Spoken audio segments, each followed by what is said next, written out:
Bonjour à toutes et à tous et bienvenue dans un nouvel épisode court où nous allons voir les métriques à suivre quand on a un chatbot en e-commerce. Cet épisode est en partenariat avec Christophe Chevalier de la société Botmind. Très bonne écoute. Comment monitorer les performances d'un bot ?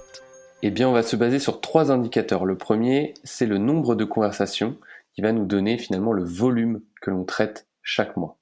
Le deuxième indicateur important, c'est le taux d'automatisation, c'est-à-dire comprendre quelle est la part qui a été traitée par l'agent virtuel et quelle a été la part des conversations qui a été redirigée vers des agents humains. La troisième métrique que l'on regarde beaucoup, c'est le taux de satisfaction, c'est-à-dire par rapport aux réponses automatisées qui ont été données, quelles sont celles qui correspondent aux attentes des utilisateurs. Est-ce que des alertes peuvent être émises ? Tout à fait.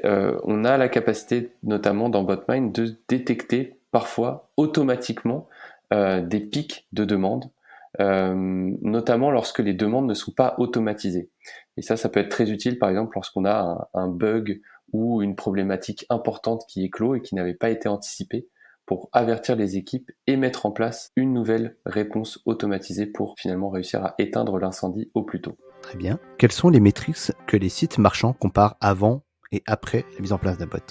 Alors spécifiquement pour les marchands, on va regarder 2 indicateurs qui sont les indicateurs globaux du e-commerce, qui sont le taux de conversion et le taux de contact. Et l'objectif finalement d'un bot, c'est de faire augmenter le taux de conversion et de faire baisser le taux de contact. Et enfin, quelles sont les valeurs moyennes des métriques chez Botmind ? Pour les marchands qui utilisent Botmind, on constate que le taux de conversion, qui est habituellement de l'ordre de 3%, eh bien, va pouvoir augmenter jusqu'à, on a des cas où ça dépasse les 10%. Alors, on parle bien des utilisateurs qui ont eu une conversation avec la solution Botmind, ce qui veut dire qu'un utilisateur qui a une interaction avec Botmind est capable d'acheter en moyenne 3 fois plus qu'un utilisateur lambda. C'est énorme. Sur la partie réduction du taux de contact, on constate finalement qu'on est capable de diminuer, de filtrer le flux de contacts entrants de l'ordre de 40 à 50% en moyenne.